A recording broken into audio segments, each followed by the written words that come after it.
बीजापुर में school vaccination अभियान। बीजापुर जिला आरोग्य अधिकारी महेंद्र कापसे ने पत्रकारों से बात करते हुए कहा कि केंद्र और राज्य सरकार की ओर से बच्चों को डिप्थीरिया और टिटनस जैसी खतरनाक बीमारियों से बचाने के लिए चौथे, 10वें और 14वें हफ्ते में उन्हें डीपीटी प्रोग्राम के जरिए वैक्सीनेशन दिया जाता था, मगर आगे चलकर बच्चों में कमजोरी की वजह से ये बीमारी के लक्षण दोबारा दिखाई देने लगे हैं, जिनकी रोकथाम के लिए अब नए स्कूल वैक्सीनेशन अभियान 2019 के तहत 5 से 16 साल के तमाम बच्चों को टीडी यानी टेटनस, डिप्थीरिया के वैक्सीनेशन करके बच्चों को इन खतरनाक बीमारियों से बचाया जाएगा, जिसके चलते बीजापुर के 5 लाख से अधिक बच्चों को आने वाले दिनों में 2 हफ्तों के भीतर अभियान पूरा किया जाएगा, जिसमें पहले हफ्ते सरकारी और दूसरे हफ्ते गैर सरकारी स्कूलों के बच्चों को वैक्सीनेशन दिया जाएगा।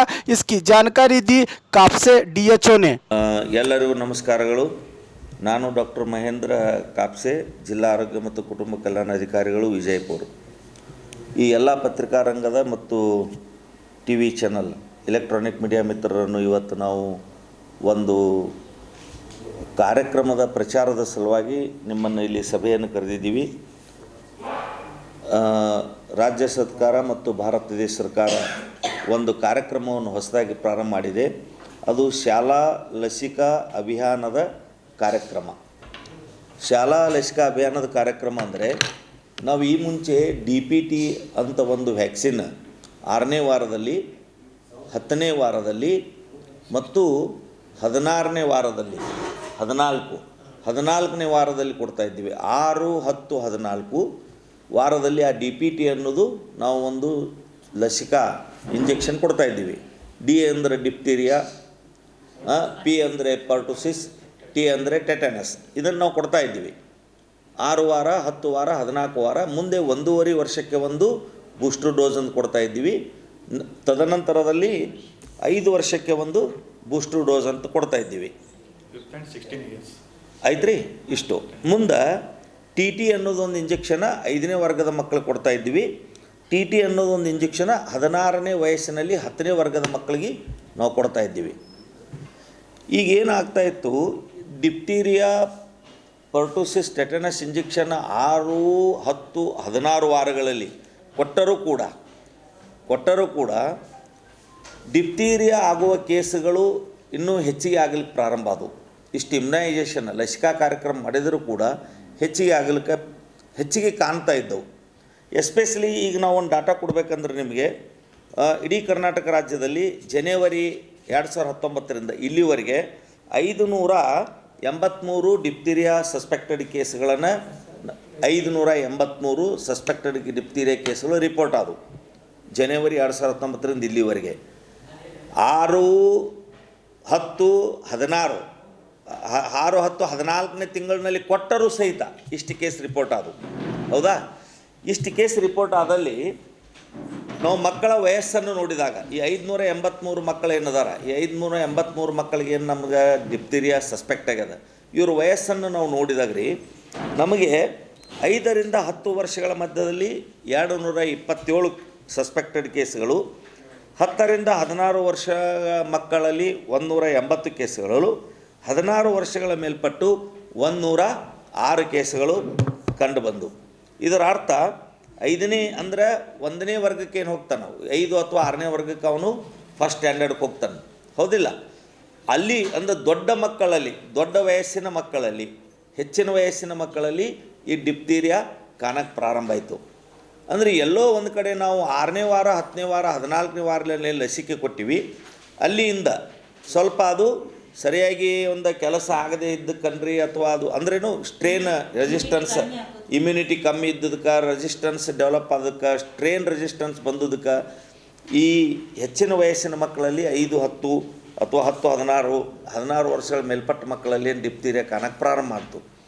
ಅದಕ್ಕೆ ಸರ್ಕಾರದವರು ಈ ಮಕ್ಕಳಲ್ಲಿ ಕೂಡ ಇದು ಡಿಪ್ಥೀರಿಯಾ ಕಾಣಬಾರ್ದು ಅಂದರೆ ಈ ಮಕ್ಕಳಲ್ಲಿ ಅಂದ್ರೆ 5ನೇ ವರ್ಷದ ಮಕ್ಕಳಲ್ಲಿ ಅಂದರೆ ಪ್ರತಿ 5ರಿಂದ 16 ವರ್ಷದ ಮಕ್ಕಳು, 5ನೇ ವಯಸ್ಸಿನಿಂದ 16ನೇ ವಯಸ್ಸಿನ ಎಲ್ಲ ಮಕ್ಕಳಿಗೆ TD ವ್ಯಾಕ್ಸಿನ್, TD ಅಂದರೆ ಒಂದು, ಟಿ ಅಂದರೆ ಟೆಟನಸ್, ಏನು ಡಿ ಅಂದರೆ ಡಿಪ್ತೀರಿಯಾ, ಟಿ ಡಿ ಟೆಟನಸ್ ಡಿಪ್ತೀರಿಯಾ ವ್ಯಾಕ್ಸಿನನ್ನು ವಿಶೇಷವಾಗಿ ಶಾಲಾ ಮಕ್ಕಳಿಗೆ ಹಾಕುವುದರಿಂದ ಈ ಶಾಲಾ ಮಕ್ಕಳ ಏಜ್ ಗ್ರೂಪ್ನಲ್ಲಿ ಏನು ಡಿಪ್ತೀರಿಯಾ ಕಾಣಿಸ್ಲಿಕ್ಕತ್ತದ ಇದು ಕಡಿಮೆ ಮಾಡಲಿಕ್ಕೆ ಶಕ್ಕಿದೆ ಅನ್ನೋದೊಂದು ವಿಚಾರ ಇಟ್ಕೊಂಡು ಸರ್ಕಾರದವರೊಂದು ಶಾಲಾ ಲಸಿಕಾ ಅಭಿಯಾನ ಅಂತ ಪ್ರಾರಂಭ ಮಾಡಿದ್ರು. ಅಂದರೆ ಈ ಶಾಲಾ ಲಸಿಕಾ ಅಭಿಯಾನದಲ್ಲಿ ನಾವು up to 5 year D P ಟಿಯನ್ನು ಹಾಕ್ತೀವಿ. ಅಂಗನವಾಡಿ ಸ್ಕೂಲ್ಗಳಿಗೆ ಹೋಗ್ತೀವಿ ಮತ್ತು UKG ಶಾಲೆಗಳಿಗೆ ಭೇಟಿ ಕೊಡ್ತೀವಿ. ನಮ್ಮ ಆರೋಗ್ಯ ಇಲಾಖೆ ಸಿಬ್ಬಂದಿಯವ್ರಿಗೂ ಭೇಟಿ ಕೊಟ್ಟು DPT ಲಸಿಕೆಯನ್ನು ಹಾಕ್ತಾರೆ ಅವರಿಗೆ. ಈಗೇನಾಗ್ತಾಯಿದೆ, ರುಟೀನಾಗಿ ನಾವು 6ನೇ ವಾರ, 10ನೇ ವಾರ, 14ನೇ ವಾರ ಇದು ನಾವು ರುಟೀನಾಗಿ ಹಾಕ್ತಾಯಿದ್ದೀವಿ. ಬಟ್ 5 ವರ್ಷದ ಮತ್ತು 6 ವರ್ಷ, 5ರಿಂದ 6 ವರ್ಷ ಮಕ್ಕಳಿಗೆ DPT ಹಾಕೋದು ಪ್ರತಿ ಅಂಗನವಾಡಿ ಮತ್ತು ಶಾಲೆಗಳಿಗೆ ಹೋಗಿ UKG ಅಲ್ಲಿ ಹೋಗಿ. 6ರಿಂದ ಮೇಲ್ಪಟ್ಟು ಅಪ್ ಟು 16 ವರ್ಷದ ಮಕ್ಕಳಿಗೆ ನಾವು TD ಹಾಕೋದು. 6ರಿಂದ 16 ವರ್ಷದ ಮಕ್ಕಳಿಗೆ TD ಹಾಕ್ಬೋದು. TD ಅಂದರೆ ಟೆಟನಸ್ ಮತ್ತು ಡಿಪ್ತೀರಿಯಾ. ಮೂಲ ಉದ್ದೇಶ ಈ ಏಜ್ ಗ್ರೂಪ್ನಲ್ಲಿ ಕಾಣ್ತಾ ಇರ್ತಕ್ಕಂಥ ಡಿಪ್ತೀರಿಯಾ ಅನ್ನೋದೇನದ ಅದು ಕಡಿಮೆಗೊಳಿಸ್ಬೇಕು, ಆ ಪ್ರಮಾಣ ತಗ್ಗಿಸ್ಬೇಕು ಅನ್ನೋದು ಒಂದು ಸರ್ಕಾರದ ಯೋಜನೆ ರೀ. ಈ ಯೋಜನೆ ಅಡಿಯಲ್ಲಿ ನಾವು ವಿಜಯಪುರ ಜಿಲ್ಲೆ ಬಗ್ಗೆ ಏನು ಮಾತಾಡ್ತೀನಿ. ವಿಜಯಪುರ ಜಿಲ್ಲೆಯಲ್ಲಿ ಒಟ್ಟು 5,31,551 ಮಕ್ಕಳಿದ್ದಾರೆ. ಇಷ್ಟು ಟಾರ್ಗೆಟೆಡ್ ಮಕ್ಕಳು ಇವರು. ಇಷ್ಟು ಮಕ್ಕಳಿಗೆ ನಾವು DPT ಮತ್ತು TD ಹಾಕಬೇಕು. 5,31,551 ಮಕ್ಕಳಿಗೆ ತಿಳಿತ್ರಿ. ಈಗ ಸೆಷನ್ ಮಾಡೀವಿ ರೀ. ಟೋಟಲ್ ನಂಬರ್ ಆಫ್ ಸೆಷನ್ಸ್ ಅಂತ ಮಾಡಿರ್ತೀವಿ. ಅಂದ್ರೆ ಮೊದಲನೇ ವಾರದಲ್ಲಿ ಅಂಗನವಾಡಿ ಏನು ಸ್ಕೂಲು, ಮೊದಲನೇ ವಾರದಲ್ಲಿ ಗೌರ್ಮೆಂಟ್ ಸ್ಕೂಲಿಗೆ ಹೋಗಿ ಹಾಕಿ ಸೆಕೆಂಡ್ ವೀಕ್ ನಾನ್ ಗೌರ್ಮೆಂಟ್ ಅಂದ್ರೆ ಆಲ್ ನಾನ್ ಗೌರ್ಮೆಂಟ್ ಸ್ಕೂಲ್ಸ್ ಸರ್, ಏಡೆಡ್ ಇರಲಿ ಅನ್ಏಡೆಡ್ ಇರಲಿ. ಫಸ್ಟ್ ಮೊದಲನೇ ವಾರ ಏಡೆಡ್ ಸರ್ಕಾರಿ ಶಾಲೆಗಳು, ಎರಡನೇದು ಅನ್ಏಡೆಡ್ ಎಲ್ಲ ನಾನ್ ಗೌರ್ಮೆಂಟ್ ಅದೇನೇ ಇದ್ದರೂ ಆ ಸ್ಕೂಲ್ಗಳು. ಮೂರನೇ ಸೆಷನದಲ್ಲಿ ಅಂದರೆ ಮೂರನೇ ವಾರದಲ್ಲಿ ಎಲ್ಲ ಅಂಗನವಾಡಿ ಮಕ್ಕಳಿಗೆ ನಾವು ಹಾಕ್ತೀವಿ. ಮತ್ತು ಇವು ಮೈಗ್ರೇಟ್ರಿ ಬಂದಿರ್ತಾರಲ್ರಿ, ಕಬ್ಬಿನ ತೋಡಿ ಹಾಗೆ ಹೀಗೆ ಬಂದು ಮಕ್ಕಳಿಗೆ ಹುಡುಕಾಡಿ ಹಾಕೋದು ಕೂಡ ಥರ್ಡ್ ಸೆಷನದಲ್ಲಿ. ಇದು ಇಷ್ಟು ಪ್ರೋಗ್ರಾಮ್ ಶೆಡ್ಯೂಲ್ ರೀ. ಈಗ ಮಾಡಬೇಕಾದದ್ದೇನು, ನಾವು DDPI ಇರ್ತಾರಲ್ಲ, DDPI ಅವರನ್ನು ಕರೆದು ಮಾನ್ಯ ZPC ಅವರು, ಮಾನ್ಯ DC ಸರ್ ನೇತೃತ್ವದಲ್ಲಿ ಏನ್ರಿ ಎಲ್ಲ ಇಲಾಖೆ ಮುಖ್ಯಸ್ಥರನ್ನು ಇಲ್ಲಿ ಎಲ್ಲ ಅಂದರೆ ಇದರಲ್ಲಿ ಬರ್ತಕ್ಕಂಥದ್ದು ಮುಖ್ಯ ಶಾಲಾ ಮಕ್ಕಳು, ಅಂಗನವಾಡಿ ಮಕ್ಕಳು, ಹೀಗೆ ಈ ಎಲ್ಲ ಇಲಾಖೆಯ ಹೆಡ್ಗಳನ್ನು ಕರೆದು ನಮ್ಮ ತಾಲೂಕು ಆರೋಗ್ಯಾಧಿಕಾರಿಗಳು, ಪ್ರೋಗ್ರಾಮ್ ಆಫೀಸರ್ ಎಲ್ಲರೂ ಕೂಡಿ ಮೀಟಿಂಗ್ ಮಾಡಿದ್ದೇವೆ ರೀ. ಮೀಟಿಂಗ್ ಮಾಡಿ ಪ್ರತಿ ಶಾಲೆಯ ಶಿಕ್ಷಕರಿಗೆ ನಾವು ಎಲ್ಲ ಮಟ್ಟದಲ್ಲಿ, ತಾಲೂಕಾ ಮಟ್ಟದಲ್ಲಿ, ಜಿಲ್ಲೆ ಮಟ್ಟದಲ್ಲಿ ಅವರಿಗೆ ಇದ್ರ ಬಗ್ಗೆ ಟ್ರೈನಿಂಗ್ ಕೊಟ್ಟಿವಿ. ಅಂದರೆ ಈ TD ಅಂದರೆ ಏನು, ಯಾವುದ್ಯಾವುದು ನಮ್ಮದು ಯಾವ ತಾರೀಕಿನಂದು ಯಾವ ಸ್ಕೂಲಿಗೆ ನಮ್ಮದು ಸ್ಟಾಫ್ ಬರ್ತಾರೆ, ಅವತ್ತಿನ ದಿವಸ ಆ ಶಾಲೆಯ ಶಿಕ್ಷಕರು ಎಲ್ಲ ಮಕ್ಕಳನ್ನು ಕೂಡಿಸ್ಕೊಂಡು ನಮ್ಮ ಸಿಬ್ಬಂದಿ ಹೋಗಿ ಅವರಿಗೆ ಲಸಿಕೆಯನ್ನು ಹಾಕ್ತಾರೆ ಅನ್ನೋದು ಒಂದು ಅರಿವು ಯಾರಿಗೆ ಕೊಡಬೇಕು. ನಾವು ಇದರಾಗ ಮುಖ್ಯವಾಗಿ ಶಾಲಾ ಶಿಕ್ಷಕರಿಗೆ ಕೊಡಬೇಕಾಗ್ತದೆ ರೀ. ಅದನ್ನು DDPI ಅವರು BRC CRC ಅಂತಿರ್ತಾರೆ, ಅವರೆಲ್ಲರಿಗೆ ನಾವು ಟ್ರೈನಿಂಗ್ ಕೊಟ್ಟು ಈ ಎಲ್ಲ ಮಾಹಿತಿಯನ್ನು ಕೊಟ್ಟಿದ್ದೀವಿ. ಅದರಂತೆ ಅಂಗನವಾಡಿ ನಮ್ಮ CDP ಅವ್ರ ಮುಖಾಂತರ, ಅಂಗನವಾಡಿ ಸೂಪರ್ವೈಸರ್ಸ್ಗಳ ಮುಖಾಂತರ ಎಲ್ಲ ಅಂಗನವಾಡಿ ಕಾರ್ಯಕರ್ತರಿಗೂ ನಾವು ಈ ವಿಷಯವನ್ನು ಮುಟ್ಟಿಸಿವಿ. ಇಷ್ಟೇ ಅಲ್ಲದೆ ನಮ್ಮ ಇಲಾಖೆ ಸಿಬ್ಬಂದಿದವರಂತರೂ ನಾವು ಕೊಟ್ಟಿರ್ತೀವಿ. ಇದೆಲ್ಲವನ್ನು ಈ ಟ್ರೈನಿಂಗ್ ಕೊಟ್ಟಿವಿ. ಯಾಕಂದರೆ ಇವರೆಲ್ಲರೂ ಅಲ್ಲಿ ಇನ್ವಾಲ್ವ್ ಆಗ್ತಾರೆ. ಇದು ಒಂದು ಮುಖ್ಯವಾದ ವಿಷಯ.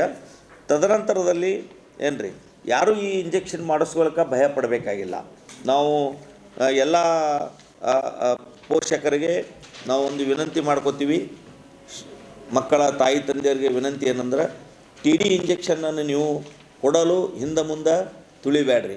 ಯಾಕಂದ್ರೆ ಇದು ನಿಮ್ಮ ಮಕ್ಕಳಿಗೆ ಅನ್ನೋದೇ ಡಿಪ್ತೀರಿಯಾ ಬರ್ತದೆ. ಡಿಪ್ತೀರಿಯಾ ಅಂದರೆ ಈ ಗಂಟಲದಲ್ಲಿ ಅದು ಒಂದು ರೋಗ ಕಾಣಿಸ್ಕೊಡ್ತದೆ, ಅದರಿಂದ ಉಸಿರಾಟದ ತೊಂದರೆ ಆಗ್ತದೆ, ಅದರಿಂದ ಇನ್ಫೆಕ್ಷನ್ ಸೆಪ್ಟಿಸಿಮಿಯಾಗಿ ಡೆತ್ಗಳಾಗ್ತವೆ, ಸಾವು ನೋವುಗಳಾಗ್ತವೆ. ಆ ಸಾವು ನೋವುಗಳಾಗೋದು ಮಕ್ಕಳು, ಎಲ್ಲರ ಮಕ್ಕಳು ಅಷ್ಟೇ. ಆದ ಕಾರಣ ಮಕ್ಕಳಿಗೆ ಈ ರೋಗಗಳು ಬರಲಾರದಂತೆ ತಡೆ ಹಿಡಿಬೇಕಾದವರು ಎಷ್ಟು ವೈದ್ಯಕೀಯ ಸಿಬ್ಬಂದಿಯವರ ಕೆಲಸ ಇದೆಯೋ, ಸರ್ಕಾರದ ಕೆಲಸ ಇದೆಯೋ ಅಷ್ಟೇ ಇಂಟ್ರೆಸ್ಟಾಗಿ ಸಮಾಜದಲ್ಲಿ ಈ ಪಾಲನೆ ಮಾಡುವ ತಾಯಿ ತಂದೆಯವರು ಆಸಕ್ತಿ ವಹಿಸಬೇಕು. ತಮ್ಮ ಮಕ್ಕಳನ್ನು ಅವತ್ತು ಶಾಲೆಗೆ ಕರೆದುಕೊಂಡು ಒಯ್ದು ಶಾಲೆಯಲ್ಲಿ ಆ TD ವ್ಯಾಕ್ಸಿನನ್ನು ಹಾಕಿಸ್ಕೊಳ್ಬೇಕು. ಒಂದು ವೇಳೆ ಯಾವುದೇ ಒಂದು ಮಗು ಆ ಶಾಲೆಗೆ ಹೋಗದೇ ಇದ್ರೆ ಅದು ವ್ಯಾಕ್ಸಿನ್ನ ಹಾಕ್ಸ್ಕೊಳ್ಳೋ ತಪ್ಪಿಸ್ಕೊಂಡ್ರೆ ಪ್ರತಿ ನಮ್ಮ ತಾಲೂಕು ಆಸ್ಪತ್ರೆಗಳಲ್ಲಿ, ಜಿಲ್ಲಾ ಆಸ್ಪತ್ರೆಗಳಲ್ಲಿ ನಾವು ಇದನ್ನು ಇಟ್ಟಿರ್ತೀವಿ. ಯಾವತ್ತಾದರೂ ಅವರು ಬಂದು ಹಾಕೋಬೋದು. ತಪ್ಪಿದಲ್ಲಿ ಮಾತ್ರ, ತಪ್ಪಿಸೇಬಾರ್ದು. ಎಲ್ಲ ಕಡೆ ಹಾಕ್ತಾರೆ ತಿಳ್ಕೊಂಡು ಮತ್ತು ಈ ಏನು ಅಭಿಯಾನ ಇಟ್ಟಿವಿ, ಈ ಅಭಿಯಾನದಿಂದ ತಪ್ಪಿಸ್ಕೊಳ್ಳಲೇಬಾರ್ದು. ಅವರು ಯಾವುದೋ ಒಂದು ಕೆಲವೊಂದು ಕಾರಣಕ್ಕೆ ತಪ್ಪಿದಲ್ಲಿ ಮಾತ್ರ ಅವರು ಆ ಲಸಿಕಾ ಕಾರ್ಯಕ್ರಮ ನಮ್ಮ ಆಸ್ಪತ್ರೆಗಳಲ್ಲಿ ಲಭ್ಯ ಇರ್ತದೆ. ಆದ ಕಾರಣ ಪಾಲಕರು ಈ ಇಂಜೆಕ್ಷನ್ ಮಾಡಿದಾಗ ನೋಡಿ, ಸೂಜಿ ಮಾಡುವುದು ಅಂದಾಗ ಅಲ್ಪ ಸ್ವಲ್ಪ ನೋವು ಇದ್ದೇ ಇರ್ತದೆ, ಅಲ್ಪ ಸ್ವಲ್ಪ ಇದ್ದೇ ಇರ್ತದೆ. ಅದನ್ನೇ ನಮ್ಮ ಪಾಲಕರು ದೊಡ್ಡ ವಿಷಯನ ಮಾಡಿಕೊಂಡು ಅದನ್ನು ಆ ಮಕ್ಕಳಿಗೆ ಆ ಲಸಿಕೆ ಹಾಕುವುದನ್ನು ತಡೆ ಹಿಡಿಬಾರ್ದು. ಆ ಮಕ್ಕಳಿಗೆ ಎಷ್ಟೊತ್ತಿದ್ರೂ ಇವರು ಕರ್ಕೊಂಡೋಗಿ ಆ ಲಸಿಕೆಯನ್ನು ಹಾಕಿಸಲೇಬೇಕು ಅಂತ ನಾವು ತಾಯಿ ತಂದೆಗಳಲ್ಲಿ, ಪೋಷಕರಲ್ಲಿ, ಅವರ ಪಾಲನೆ ಮಾಡುವವರಲ್ಲಿ ನಾವು ಮತ್ತೊಮ್ಮೆ ಮಗದೊಮ್ಮೆ ವಿನಂತಿ ಮಾಡ್ಕೋತೀವಿ. ಯಾವುದೇ ಕಾರಣಕ್ಕೂ ಅವ್ರು ತಪ್ಪಿಸ್ಬಾರ್ದು. ಇಂದ ಎಷ್ಟು ಸಲನೂ ಹಾಕೊಳ್ಳಿ, ಅವರು ಈ ಅಭಿಯಾನದಲ್ಲಿ ಭಾಗಿಯಾಗಲೇಬೇಕು. ಹೌದು, ಇಲ್ಲ ಏನೂ ಇಲ್ಲ ರೀ. ಯಾಕೆ ನೀವು ನೋಡ್ರಲ್ಲ, 6 ವಾರ ಹಾಕಿರ್ತೀವಿ, 10 ವಾರ ಹಾಕಿವಿ, 14 ವಾರ ಹಾಕಿವಿ, 14 ವಾರ ಹಾಕಿವಿ, ಆಮ್ಯಾಗ 1.5 ವರ್ಷ ಹಾಕಿದ್ರು ಕೂಡ ಮತ್ತೆ ಈಗ ಹಾಕ್ತೀವಿ. ಹಂಗೆ ಬರಲ್ರಿ. ಅದು ನಾವು 10th ಗ್ರೇಡ್ 9th ಗ್ರೇಡ್ ಅನ್ನೋದು ಬೇಡ, 6ರಿಂದ 16 ವರ್ಷದ ಎಲ್ಲ ಮಕ್ಕಳು. ಈಗ ನಾಳೆ 11ನೇ ತಾರೀಕು ಅಭಿಯಾನ ಚಾಲು ಆಗ್ತದೆ ರೀ, ಡಿಸೆಂಬರ್ 30ರವರೆಗೂ ನಡೀತದೆ. ಈಗ ಈ ಲಸಿಕೆ ಹಾಕೋದ್ರಿಂದ ಅಕಸ್ಮಾತ್ ಯಾವ್ದಾರ ಹುಡುಗ ಏನಾರ ವೇರಿಯೇಷನ್ ಆಯಿತು ಅಥವಾ ಇನ್ಫೆಕ್ಷನ್ ಆಯಿತು ಅಥವಾ ಏನಾರ ತೊಂದರೆ ಆಯ್ತಂದ್ರೆ ಅದಕ್ಕೆ ಯಾವ ನೋಡ್ರಿ, ಇಲ್ಲಿ ನೋಡ್ರಿ, ಯಾವುದೇ ಮಗುವಿಗೆ ನಾವು ಲಸಿಕೆ ಹಾಕಿದಾಗ ಏನ್ರಿ, ಈಗ ಸ್ವಲ್ಪ ಮಟ್ಟಿಗೆ ಲಸಿಕೆ ಅಂದಾಗ ಅದು ಸ್ವಲ್ಪ ಮಟ್ಟಿಗೆ ನೋವು ಅಥವಾ ಸ್ವಲ್ಪ ಮಟ್ಟಿಗೆ ಜ್ವರ ಅನ್ನೋದಂತೂ ಇದ್ದೇ ಇರ್ತದೆ. ಅದ್ರ ಬಿಟ್ಟು ಬೇರೆ ರೀತಿಯ ದೊಡ್ಡ ಪ್ರಮಾಣದ ಅಂದರೆ ಅಡ್ವರ್ಸ್ ಎಫೆಕ್ಟ್ ಏನಾಗಲ್ಲ. ಆ ನೋವು ಜ್ವರಕ್ಕೆ ಏನದಲ್ಲ, ನಮ್ಮದು ಪ್ಯಾರಾಸಿಟಮಾಲ್ ಟ್ಯಾಬ್ಲೆಟ್ ಅನ್ನೋದು ಇರ್ತದೆ. ಅದು ನಮ್ಮ ಕಾರ್ಯಕರ್ತರು ತೊಗೊಂಡು ಹೋಗಿರ್ತಾರೆ. ನಾಳೆ ಲಸಿಕೆ ಹಾಕೋಬೇಕಾದ್ರೆ ಅವರು ಕೊಡ್ತಿರ್ತಾರೆ, ಜ್ವರ ಹಿಂಗೆ ಬಂದ್ರೆ ಕೊಡ್ರಿ ಅಂತ. ಬೇಡ ಅವರಿಗೆ ತೊಂದರೆ ಆಯ್ತಂದ್ರೆ ನಮ್ಮ ಒಂದು ಪ್ರಾಥಮಿಕ ಆರೋಗ್ಯ ಕೇಂದ್ರಗಳಿಗೆ ಹೋಗಿ ಅವರು ಭೇಟಿ ಕೊಡ್ಬೋದು. ಇವತ್ತು ನಾವು ವಿಜಯಪುರ ಜಿಲ್ಲೆಯ ಚಿಕ್ಕ ಮಕ್ಕಳ ತಜ್ಞರ ಒಂದು ಅಸೋಸಿಯೇಷನ್ ಪ್ರೆಸಿಡೆಂಟ್ ಕರೆದಿದ್ದೀವಿ. ಅವರು ಕೂಡ ಹೇಳಿದ್ದಾರೆ, ಈ TD ವ್ಯಾಕ್ಸಿನ್ ಹಾಕಿದ ನಂತರ ಏನಾದ್ರು ಜ್ವರ ಬಂದರೆ ಅವರನ್ನು ಕೂಡ ಸಂಪರ್ಕ ಮಾಡಿದ್ರೆ ಅವರು ಕೂಡ ಕಾಳಜಿ ಮಾಡ್ತೀವಂತ. ಇನ್ನಿತರಂತೆ ಸಿವಿಯರ್ ರಿಯಾಕ್ಷನ್ ಬರುವಂಥದ್ದು ಯಾವುದೂ ಅಷ್ಟಿಲ್ಲ. ಕಾಯಿಲೆ ಅಂದ್ರೆ ನೋಡ್ರಿ, ಈಗ ಜ್ವರದ್ದು ಒಂದೇ ಮೇನ್ ಬರ್ತದೆ. ವೆರಿ ಮೈಲ್ಡ್ ಫೀವರ್ ಇದ್ರೆ ಕೊಡ್ಬೋದು, ಮೈಲ್ಡ್ ಫೀವರ್ ಇದ್ರೆ ಏನು ತೊಂದರೆ ಇಲ್ಲ. ಬಟ್ ತುಂಬಾ ಜಾಸ್ತಿ ಫೀವರ್ ಆಗಿ ಸಿವಿಯರ್ ಥ್ರೋಟ್ ಇನ್ಫೆಕ್ಷನ್ ಇದ್ದು ಭಾಳ ಹೈಗ್ರೇಡ್ ಫೀವರ್ ಇತ್ತು. ಈಗ ನಿನ್ನೆ ನಮ್ಮ ಮನೇಲಿ ನಮ್ಮಲ್ಲಿ ಇದು ಹಾಕಬೇಡ್ರಿ, ನಾವು ಪೇಷಂಟ್ಗಳು ನೋಡಿ ಭಾಳ ಹೈಗ್ರೇಡ್ ಫೀವರ್ ಇರ್ತಾವೆ. ಅಂಥಲ್ಲಿ we how to avoid sir. ಲಸಿಕಾ ಕಾರ್ಯಕ್ರಮದಲ್ಲಿ ಕಳೆದ ಒಂದು 35 ವರ್ಷದಿಂದ ಈ ಲಸಿಕೆ ಪ್ರಯೋಗ ಮಾಡಲಾಗಿದೆ. ಒಂದೇ ಒಂದು ವೈಶಿಷ್ಟ್ಯ ಅಂದರೆ, ಈ ಲಸಿಕೆಯನ್ನು ಸಾಮಾನ್ಯವಾಗಿ ರಾಷ್ಟ್ರೀಯ ಲಸಿಕಾ ಕಾರ್ಯಕ್ರಮದಲ್ಲಿ ನಾವು ನಿಯಮಿತವಾಗಿ ರೂಟೀನ್ ಇಮ್ಯುನೈಸೇಷನ್ ಅಂತ ಹೇಳ್ತೀವಿ. ಹುಟ್ಟಿದ ಮಗಳಿಗೆ ನಾವೆಲ್ಲ ಕೊಡ್ತೀವಿ. ಇದನ್ನು 5 ವರ್ಷ ಒಳಪಟ್ಟ ಮಕ್ಕಳಿಗೆ ಕೊಡ್ತೀವಿ. ಇತ್ತಿತ್ತಲಾಗಿಂದ ಒಂದು ಸಮೀಕ್ಷೆ ಆಧಾರದ ಮೇಲೆ ಈ ಕಾಯಿಲೆ ಏನದ 5ರಿಂದ 16 ವರ್ಷದ ಮಕ್ಕಳಲ್ಲಿ ಅತಿ ಹೆಚ್ಚು ಕಾಣಿಸಿಕೊಂಡಿರೋದ್ರಿಂದ ಈ ಲಸಿಕೆಯನ್ನು, ಇದೇ ಲಸಿಕೆಯನ್ನು, ಹಳೆ ಲಸಿಕೆಯನ್ನು ಈ ವಯೋಮಿತಿಯಲ್ಲಿ ಕೊಡಲಿಕ್ಕೆ ಸರ್ಕಾರ ಒಂದು ವಿಶೇಷವಾಗಿ ಉತ್ತರ ಕರ್ನಾಟಕದ 9 ಜಿಲ್ಲೆಯಲ್ಲಿ ಅಭಿಯಾನದ ಮೂಲಕ ಕೊಡೋಣ ಅಂತೇಳಿ ಕ್ರಮ. ಯಾವ ಮಕ್ಕಳಿಗೆ ಕೊಡಬಾರ್ದು, ಇದು ಶಾಲಾಧಾರಿತ ಲಸಿಕಾ ಅಭಿಯಾನ ಮಾಡ್ಲಿಕ್ಕೆ ಹೊಂಟೀವಿ ನಾವು. ಬಹುತೇಕ ಮಕ್ಕಳು ಈ ವಯೋಮಿತಿಯಲ್ಲಿ ಬರ್ತಕ್ಕಂಥ ಮಕ್ಕಳಿಗೆ ನಾವು ಲಸಿಕೆ ಕೊಡಬೇಕಂದ್ರೆ ಶಾಲೆಯಲ್ಲಿ ಹೋಗ್ಬೇಕು. 5ರಿಂದ 16 ವರ್ಷ ಅಂತಂದ್ರೆ 1ನೇ ತರಗತಿ ಇಟ್ಕೊಂಡು 10ನೇ ತರಗತಿ ಮಕ್ಕಳಿಗೆ ಒಂದು ಶಾಲೆಯಲ್ಲಿ, ಇನ್ನೊಂದು ಅಂಗನವಾಡಿಯಲ್ಲಿ, 2ರಲ್ಲಿ ನಾವು ಕೊಡುವಂಥ ಒಂದು ವ್ಯವಸ್ಥೆ. ಶಾಲೆಯಲ್ಲಿ ಯಾರು ಇವತ್ತು ಮಕ್ಕಳು ಬಂದಾರ ಅಂದ ತಕ್ಷಣ ಸಾಮಾನ್ಯವಾಗಿ ಅವರ ಆರೋಗ್ಯವಂತ ಮಕ್ಕಳು ಶಾಲೆಗೆ ಹಾಜರಾಗಿರ್ತಾರೆ. ಶಾಲೆಗೆ ಹಾಜರಾಗಿದ್ದಂಥ ಎಲ್ಲ ಮಕ್ಕಳಿಗೆ ಕೊಡ್ಬೋದು. ಅಬ್ಸಲ್ಯೂಟ್ ಕಾಂಟ್ರಾಇಂಡಿಕೇಶನ್ ಕೊಡಬಾರದು, ಈ ಲಸಿಕೆಯನ್ನು ಯಾರಿಗೆ ಕೊಡಬಾರದು ಅನ್ನುವಂಥದ್ದು ಒಂದು ನಮ್ಮ ಲಿಟ್ರೇಚರ್ ಹೇಳೋದಾದರೆ, ಈ ಲಸಿಕೆ ಮುಂಚೆ ತಗೊಂಡಾಗ ಯಾವುದಾದ್ರೂ ಸೀರಿಯಸ್ ಅಲರ್ಜಿಕ್ ರಿಯಾಕ್ಷನ್ ಬಂದಿದ್ದೇ ಇತಿಹಾಸ ಅಥವಾ ಹಿಸ್ಟ್ರಿ ಇತ್ತಂದರೆ, history of adverse reaction to this same DPT ಅಥವಾ TD ವ್ಯಾಕ್ಸಿನಿಗೆ ಈ ಮುಂಚೆ ಬಾಲ್ಯಾವಸ್ಥೆಯಲ್ಲಿ ಕೊಟ್ಟಾಗ ಯಾವುದಾದ್ರೂ ಅಲರ್ಜಿಕ್ ರಿಯಾಕ್ಷನ್ ಆ ಮಗುವಿಗೆ ಬಂದಂಥ ಇತಿಹಾಸ ಅಥವಾ ಹಿಸ್ಟ್ರಿ ಡೆಫಿನೆಟ್ ಇದ್ದರೆ ಅಂಥ ಮಕ್ಕಳಿಗೆ ಕೊಡಲೇಬಾರದು. ಒಂದನೇದು. ಎರಡನೇದು, DHO ಸಾಹೇಬ್ರು ಹೇಳ್ದಂಗೆ ಅತಿ ಜಾಸ್ತಿ ಜ್ವರ ಬಂದಿರ್ತದೆ, ಪ್ರಾಯಶಃ ಮಗು ಗೈರ್ಹಾಜರಿರ್ತದೆ ಸ್ಕೂಲಲ್ಲಿ ಯಾವ ಮಕ್ಕಳು ಆರೋಗ್ಯವಂತರು ಇರ್ತಾರೆ. ಒಂದೇ ಒಂದು ಎಚ್ಚರಿಕೆ ನಾವು ವಹಿಸ್ಬೇಕಂತಂದ್ರೆ, ಸ್ಕೂಲಿಗೆ ಆರೋಗ್ಯವಂತ ಮಕ್ಕಳು ಬಂದಾಗ ಅವತ್ತಿನ ದಿವಸ ಏನಾದರೂ ಫಿಟ್ಸ್ ಅಥವಾ ಕನ್ವಲ್ಷನ್ ಬಂದಿತ್ತು, ಅದೇ ದಿವಸ ಸ್ಕೂಲಲ್ಲಿ ಬಂದಾಗ ಬರಬೇಕಾದ್ರೆ ಆರೋಗ್ಯವಂತ ಮಗು ಇತ್ತು, ಆಕಸ್ಮಿಕವಾಗಿ ಮೊದಲೇ ಸಲ ಜ್ವರ ನೆತ್ತಿಗೆ ಅವತ್ತಂದರೆ ಕನ್ವಲ್ಷನ್ಸ್ ಅಥವಾ ಫಿಟ್ಸ್ ಬಂದಿತ್ತು, ಅಂಥ ಮಕ್ಕಳಿಗೆ ಇದನ್ನು ಅವಾಯ್ಡ್ ಮಾಡೋದು ಸೂಕ್ತ. ಇದು ಬಿಟ್ಟರೆ ಬೇರೆ ಎಲ್ಲ, ಈವನ್ ಡಾಕ್ಟರ್ ಕಾಪ್ಸ್ ಅವರು ಹೇಳ್ದಂಗೆ ಹೃದಯ ಸಂಬಂಧಿತ ರೋಗ ಇದ್ದರೂ ಕೂಡ ಅದನ್ನು ಪತ್ತೆ ಹಚ್ಚಿದರೂ ಕೂಡ ಅಂಥ ಮಕ್ಕಳಿಗೂ ಸಹಿತ ಧಾರಾಳವಾಗಿ ಕೊಡ್ಬೋದು. ಒಂದನೇದು ಹೃದಯ ಸಂಬಂಧಿತ ರೋಗದ ಆಪರೇಷನ್ ಹಾಕಿದ್ರು ಕೂಡ ಅಂಥ ಮಕ್ಕಳು ಕೂಡ ನಾವು ಧಾರಾಳವಾಗಿ ಈ ಲಸಿಕೆಯನ್ನು ಕೊಡಲಿಕ್ಕೆ ಕೊಡ್ಬೋದು.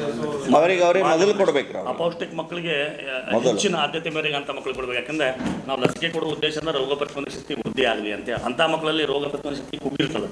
ಅಂಥ ಮಕ್ಕಳಿಗೆ ಆದ್ಯತೆ ಮೇರೆಗೆ ಕೊಡಬೇಕು. ಮಾಲ್ನರಿಶ್ ಚಿಲ್ಡ್ರನ್ಗೆ, ಅಪೌಷ್ಟಿಕ ಮಕ್ಕಳಿಗೆ ಡಿಪಾರ್ಟ್ಮೆಂಟು ಇಂದ ಮಾಡ್ಕೊಂಡಿದ್ದೀವಿ. ಇಂಜೆಕ್ಟಬಲ್ ಡ್ರಾಪ್ಸಲ್ಲಿ ಬರೋದಿಲ್ಲ, ಡ್ರಾಪ್ಸಲ್ಲಿ ಇಂಜೆಕ್ಷನ್ ಮುಖಾಂತರ ಕೊಡಬೇಕು. ಎಡಕಿನ ಕೈ ಕೊಡ್ತಿದೆ. ಅಪರ್ ಕೆಜಿ ಮತ್ತು 1ನೇ ತರಗತಿ ಮಕ್ಕಳಿಗೆ DPT ಅನ್ನುವಂಥ ಲಸಿಕೆ ಕೊಡ್ತೀವಿ. 2ನೇ ತರಗತಿ ಎಸ್ ವಿ ಆರ್ ಗೋಯಿಂಗ್ 11ನೇ ತಾರೀಕು ಹಿಡ್ಕೊಂಡು 31ನೇ ತಾರೀಕು ಇರೋದ್ರಿಂದ ನಮ್ಮ ಹತ್ರ ಸಿಬ್ಬಂದಿ ಅನುಗುಣವಾಗಿ ಪ್ರತಿಯೊಬ್ಬರಿಗೂ ಒಂದು ಇಂಜೆಕ್ಷನ್ ಲೋಡ್ ಅಂತ ಇರುತ್ತೆ. ಪ್ರತಿ ಸಿಬ್ಬಂದಿಯವರು ದಿನಂಪ್ರತಿ 200 ಇಂಜೆಕ್ಷನ್ ಕೊಡಲಿಕ್ಕೆ ಅಡ್ಡಿ ಇಲ್ಲ. That is the optimum work load we have decided. ಅದರ ಆಧಾರದ ಮೇಲೆ ಈ ಸಪೋಸ್ ಒಂದು ಸ್ಕೂಲಲ್ಲಿ 1000 ಮಕ್ಕಳಿದ್ದು ಒಂದು 5 ಸಿಬ್ಬಂದಿ ನಾವು ಬಿಡ್ತೀವಿ at rate of 200 injections per ಸಿಬ್ಬಂದಿ. Yes auto disable syringe. Auto disable ಅಂದ್ರೆ ಆ ಮಗುವಿಗೆ ಒಂದು ಸಿರಿಂಜ್ ಯೂಸ್ ಮಾಡಿದ್ರೆ ಆಟೋಮೆಟಿಕ್ ರೀಲೋಡ್ ಇಟ್. ಅದನ್ನು ಒಂದು ಮಗುವಿಗೆ ಒಂದೇ ಫ್ರೆಶ್ ಸಿರಿಂಜ್ ಒಳಗಿಂದ ಅದು ನಾಬ್ ಬ್ರೇಕ್ ಆಗಿಬಿಡ್ತಾರೆ. ಇನ್ನೊಂದ್ಸಲ ಅದನ್ನು ರೀಲೋಡ್ ಮಾಡಲಿಕ್ಕೆ ಬರೋದಿಲ್ಲ. ಈಗ ಎಲ್ಲ ಲಸಿಕಾ ಇಡೀ ದೇಶದಲ್ಲಿ ಲಸಿಕಾ ಕಾರ್ಯಕ್ರಮದಲ್ಲಿ ಎಲ್ಲಾನು ಇಡೀ ಸಿರಿಂಜಸ್ ಯೂಸ್ ಮಾಡ್ತೀವಿ. ಯಾವುದೇ ಬೇರೆ ಸಿರಿಂಜ್ ಯೂಸ್ ಮಾಡ್ಲಿಕ್ಕೆ ಅವಕಾಶನೇ ಇಲ್ಲ. ಶಾಲೆಯಿಂದ ಹೊರಗೆ ಹೋದಂಥ ಮಕ್ಕಳಿಗೆ ಸಾಮಾನ್ಯವಾಗಿ 1ನೇ ವಾರದಲ್ಲಿ ಸರ್ಕಾರಿ ಮತ್ತು ಅನುದಾನಿತ ಶಾಲೆಗಳನ್ನು ಕವರ್ ಮಾಡುವಂಥ ಯೋಜನೆ. 2ನೇ ವಾರದ ಅಭಿಯಾನ 2ನೇ ವಾರದಲ್ಲಿ ಅನುದಾನ ರಹಿತ ಮತ್ತು ಖಾಸಗಿ ಶಾಲೆಯನ್ನು ಕವರ್ ಮಾಡೋದು. ಇನ್ನು 3ನೇ ಸ್ಥಿತಿಯಿಂದ ಅಂಗನವಾಡಿಯಲ್ಲಿ ಯೂಶಲಿ 5 ವರ್ಷದ ವಯೋಮಿತಿಯಲ್ಲಿ ಬರ್ತಕ್ಕಂಥ ಮಕ್ಕಳು ಇರೋದ್ರಿಂದ anganwadi based immunization programme 3rd week of the campaign. ಅದರಲ್ಲಿ ಹತ್ತಿರದ ಅಂಗನವಾಡಿಯಲ್ಲಿ ಶಾಲೆಯಲ್ಲಿ ಹೊರಗುಳಿದಂಥ ಮಕ್ಕಳ ಪಟ್ಟಿಯನ್ನು ಅಂಗನವಾಡಿ ಕಾರ್ಯಕರ್ತರ ಹತ್ರ ಇರ್ತದೆ. ಅವರು ಹತ್ತಿರದ ಅಂಗನವಾಡಿಯಲ್ಲಿ ಮೊಬಿಲೈಸ್ ಮಾಡಿ ಅವರಿಗೆ ಲಸಿಕೆ ಕೊಡುವಂಥ ಒಂದು ವ್ಯವಸ್ಥೆ. ಆರೋಗ್ಯವಂತ ಮಕ್ಕಳಿಗೆ ಹಾಕಬೇಕಂತಿರೋದಿಲ್ಲ. ಈ ಸ್ಕೂಲಲ್ಲಿ ಕೆಲವರು ಆರಾಮ ಇರಲ್ಲ ಮಕ್ಕಳಿಗೆ ಗೊತ್ತಿರಲ್ಲ. ಇನ್ನು ಈಗ ನಾವು ಇಲ್ಲ ಈಗ ನಾವು ಸರ್ ಹೇಳಿದ್ವಿ, ತುಂಬಾನೇ ಬಹಳ ಜ್ವರ ಇದ್ದು ಒಂದು ಸಿವಿಯರ್ ಇನ್ಫೆಕ್ಷನ್ ಅಂತ ಬರೋದೇ ಇಲ್ಲ. ಬಂದಿದ್ರು ನಾವು ಅಲ್ಲಿ ಹಾಕೋದು ಬೇಡ ಅಂತ ಒಂದು ಲಿಸ್ಟ್ ಇಟ್ಕೊಂಡು ಮತ್ತೊಂದು ಸಲ ಆರಾಮಾಗಿ ನಾವು ಅವ್ರಿಗೆ ಹಾಕೋದು. ಜಿಲ್ಲಾ ಆಸ್ಪತ್ರೆಯಲ್ಲಿ ದಿನಂಪ್ರತಿ ಲಸಿಕೆ ನಡೆದಿರ್ತದೆ. ಜಿಲ್ಲಾ ಆಸ್ಪತ್ರೆ ರೀ, ತಾಲೂಕು ಆಸ್ಪತ್ರೆ, ಎನಿ ಆರೋಗ್ಯ ಕೇಂದ್ರ, ಸರ್ಕಾರಿ ಆರೋಗ್ಯ ಕೇಂದ್ರ ಇಲ್ಲ ಸರ್. ಇಲ್ಲ ಒಂದು ಪೆರಿಫೆರಿ ಕಾರಣ ನೋಡ್ರಿ, ಈಗ ಸಾಮಾನ್ಯವಾಗಿ ಹೇಳಿದ್ನಲ್ಲ, ಈ ಲಸಿಕೆ 5 ವರ್ಷ ಕೆಳಪಟ್ಟ ಮಕ್ಕಳಲ್ಲಿ ಕೊಡುವಂಥದ್ದು 1979 ನಡೆದು 5 ವರ್ಷ ಒಳಪಟ್ಟ ಮಕ್ಕಳಿಗೆ ಲಸಿಕೆ ಕೊಡೋದ್ರಿಂದ ಆ ಮಕ್ಕಳಿಗೆ ಸುರಕ್ಷತೆ ಬಂದಿದೆ, ಪ್ರತಿರಕ್ಷಣೆ ಸಿಕ್ಕದ. ಬಟ್ ಅದು shift in the age incidence. ಆ ಬ್ಯಾಕ್ಟೀರಿಯಾ ಏನು ಮಾಡ್ತದೆ, ಹೆಚ್ಚಿನ ವಯೋಮಿತಿಯಲ್ಲಿ ಕೊಡಲಿಕ್ಕೆ ಈ ಗಣನೆ ಇದನ್ನು ಒಂದು ಗಣನೆಗೆ ತೊಗೊಂಡು ಭಾರತ ಸರ್ಕಾರದವರು ಈಗ ನಾವು ಸಾಮಾನ್ಯವಾಗಿ 10 ಮತ್ತು 16 ವರ್ಷದಲ್ಲಿ ನೀವು ಚೆಕ್ ಮಾಡ್ಬೋದು, ಕಳೆದ ಹಲವಾರು ವರ್ಷದಿಂದ 5ನೇ ತರಗತಿ ಮತ್ತು 10ನೇ ತರಗತಿಯಲ್ಲಿ ಓದ್ತಕ್ಕಂಥ ಮಕ್ಕಳಿಗೆ ಪ್ರತಿ ವರ್ಷ ಶೈಕ್ಷಣಿಕ ವರ್ಷ ಶುರು ಆದಮೇಲೆ ನಾವು TT ಇಂಜೆಕ್ಷನ್ ಕೊಡ್ತಿದ್ವಿ, ಟೆಟನಸ್ ಟಾಕ್ಸೈಡ್. ಅದರ ಬದಲು ಈ ಶೈಕ್ಷಣಿಕ ವರ್ಷದಿಂದ ಕಳೆದ 4 ತಿಂಗಳಿಂದ TD ಲಸಿಕೆಯನ್ನು ಕೊಟ್ಟರೆ ಅಂದರೆ ಡಿಫ್ತೀರಿಯಾ ಒಳಗೊಂಡಂಥ ಲಸಿಕೆ ಕೊಟ್ಟರೆ. ಯಾಕಂದರೆ ಹೆಚ್ಚಿನ ವಯೋಮಿತಿಯಲ್ಲಿ ಬರ್ತದೆ ಅಂತ ತಿಳ್ಕೊಂಡು ಇದೇ ಒಂದು ಉದ್ದೇಶದಿಂದ. ಅಷ್ಟೇ ಅಲ್ಲ, ಕಳೆದ 4 ತಿಂಗಳಿಂದ ಭಾರತ ದೇಶದಲ್ಲಿ ಎಲ್ಲ ಪ್ರೆಗ್ನೆಂಟ್ ವುಮನ್ಗೆ, ಎಲ್ಲ ಗರ್ಭಿಣಿಯರಿಗೆ ಈ ಮುಂಚೆ TT ಕೊಡ್ತಿತ್ತು. ಈಗ ನೀವು ಹೋಗಿ ಚೆಕ್ ಮಾಡ್ಬೋದು ಯಾವುದೇ ಸರ್ಕಾರಿ ಆಸ್ಪತ್ರೆಯಲ್ಲಿ, ಇವನ್ ಪ್ರೈವೇಟ್ದವ್ರು ಕೂಡ ಹೇಳಿದೆ TD ಅನ್ನು ಕೊಡಲಾಗ್ಬೋದು. ಅದೇ ಅದು ಯಾಕಲ್ಲಿ ಬಂದದಂದ್ರೆ ಕವರೇಜ್, ಇಮ್ಯುನಿಟಿ, ಇವರಿಗೆ ಪ್ರತಿರಕ್ಷಣೆ ಇಲ್ಲೇ ಇಲ್ಲ. 5 ವರ್ಷ ಮೇಲ್ಪಟ್ಟವರಿಗೆ ಲಸಿಕಾ ಇಲ್ಲೇ ಇಲ್ಲ, ಈಗ ಶುರು ಮಾಡಿಕೊಂಡಿದ್ದಾರೆ. ಹಿಂಗಾಗಿ ದೇ ಆರ್ ಎಕ್ಸ್ಪೋಸ್. ನಾವು ಅಲ್ರಿ, ಈಗ ನಾವು 6, 10, 14 ವರೆಗೆ ಕೊಡ್ತಿದ್ದೀವಲ್ರಿ, ಅದು ಕೊಡೋದು ಅದೇ ಪ್ರೊಟೆಕ್ಷನ್ ಕೊಡ್ತದ ಅಂತ ನಮ್ಮ ಲೆಕ್ಕಾಚಾರ ಮ್ಯಾಗ ನಾವು ಅಷ್ಟೇ ಮೊದಲು ಮಾಡ್ತಿದ್ವಿ. ಈಗ ಸ್ಟ್ರೇನ್ ಪ್ಯಾಟರ್ನ್ ಚೇಂಜ್ ಆಗಿರ್ತದ, ಬ್ಯಾಕ್ಟೀರಿಯಾ ಶಿಫ್ಟ್ ಆಗ್ತವ, ಹಿಂಗೆಲ್ಲ ಆಗಿ ಇನ್ನೊಂದು ಇದು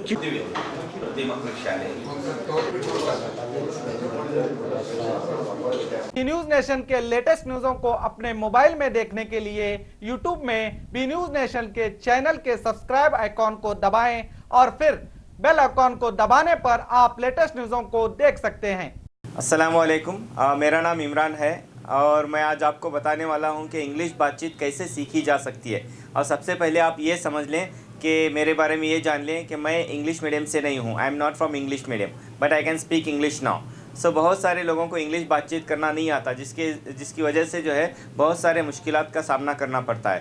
तो सबसे पहले हमारा एक प्रॉब्लम ये है कि हमें मीनिंग्स याद नहीं रहते, वोकैबुलरी हमारी वीक रहती हैं, तो जिसका इम्प्रूव करना बहुत ही ज़्यादा ज़रूरी है। मिसाल के तौर पर अगर मैं आपसे एक सवाल करता हूँ, मैं खा रहा हूँ या खा रही हूँ इंग्लिश में कैसे बोलेंगे, तो आपका जवाब होगा डेफिनेटली आई एम ईटिंग। ठीक है। तो अगर मैं आपको ये सवाल करता हूँ कि मैं निगल रहा हूँ या निगल रही हूँ, कैसे आप बोल सकते हैं, तो बहुत सारे लोगों को यहाँ पे मुश्किल होती है क्योंकि निगलने का मीनिंग याद नहीं रहता। तो इसलिए वोकैबुलरी मतलब मीनिंग का जो है इम्प्रूव करना बहुत ही ज़्यादा ज़रूरी हो जाता है। और एक मिसाल है और एक एग्जांपल है, मैं तैर रहा हूँ कैसे बोलेंगे, तो आपका जवाब होगा आई एम स्विमिंग। अगर मैं आपसे ये पूछता हूँ कि मैं डूब रहा हूँ कैसे बोलेंगे, तो यहाँ पर बहुत सारे लोगों को मुश्किल होती है क्योंकि डूबने का मीनिंग नहीं मालूम है। तो सबसे पहले हमें चाहिए कि हमारा वोकैबुलरी इम्प्रूव करें, मीनिंग हमारा इम्प्रूव करें। तो जो है ये इम्प्रूव कैसे किया जा सकता है, मीनिंग को कैसे याद किया जा सकता है। इतनी बड़ी डिक्शनरी लेकर के हज़ारों पेज की जो है मीनिंग्स हम याद नहीं कर सकते। तो वो सारी चीज़ें जो है हमारी क्लास में आपको सिखाई जाएगी। और दूसरा प्रॉब्लम ये है कि sentences depend on situation, sentences कैसे बनाए जाएँ। तो अगर आप ये सीख लेते हैं तो it's my challenge, you can speak English easily. तो कैसे, अभी यहाँ पे देखिए अलग अलग जुमले होते हैं, उसका सीखना ज़रूरी है। मैं आता हूँ, आ रहा हूँ, आ सकता था, आना चाहिए था, आ चुका हूँ, आ चुका था। ऐसे बहुत सारे जुमले हैं जो हमें मालूम नहीं है। अगर हम वो जान ले सेंटेंसेस कैसे बना सकते हैं, तो जो है इंशाल्लाह बहुत ही जो है आसानी के साथ इंग्लिश बातचीत हम कर सकते हैं। तो अगर आप जो है हमारे साथ इंग्लिश बातचीत सीखना चाहते हैं तो ज़रूर जो है ज्वाइन कीजिए हमारी क्लास को और नीचे दिए गए नंबर पे कांटेक्ट कीजिए। तो इंशाल्लाह उम्मीद करता हूँ जो है आप ज़रूर इंग्लिश बातचीत सीखेंगे। Thank you, all the best.